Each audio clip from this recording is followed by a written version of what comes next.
ચટકું મીઠું, હળદર, જીરું અને થોડોક ઘડીક હલાવી નાખશું. બધું મિક્સ થઈ જાય ત્યાં સુધી. અને હમણાં તમને મેગી બની જાય એટલે બતાવું કે મેગી કેવી બની.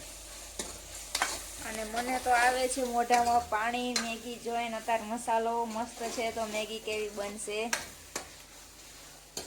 થોડી તીખી બનાવી છે એટલે નાખશું ચટણી. બહુ તો નથી નાખવી કેમ કે નાના છોકરા છે.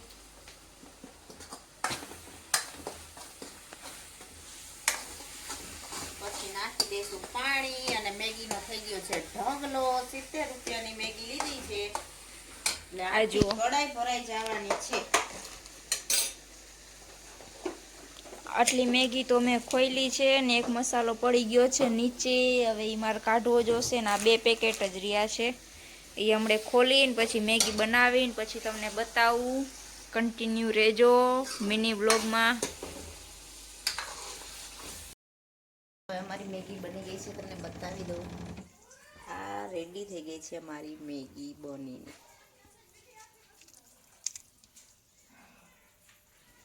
આ બની ગઈ છે અમારી મસ્ત મજાની મેગી અને સાથે અમારા નાનો બેનની મૂડી.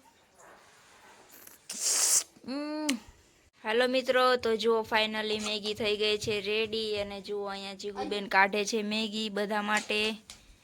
હજી આમાં અડધા જ છે, અડધા તો નથી. અને આમ જુઓ, આ અમારા સ્પેશિયલ ગેસ્ટ છે. જુઓ કેવા ખુરચી ઉપર બેસીને ખાઈ છે ગોપાલભાઈ. કેવી લાગી ગોપાલભાઈ મેગી તમને? હારી લાગી? તો વાંધો નહીં. જુઓ, હાલો તો મિત્રો મેગી ખાવા. ક્યાં હુઆ?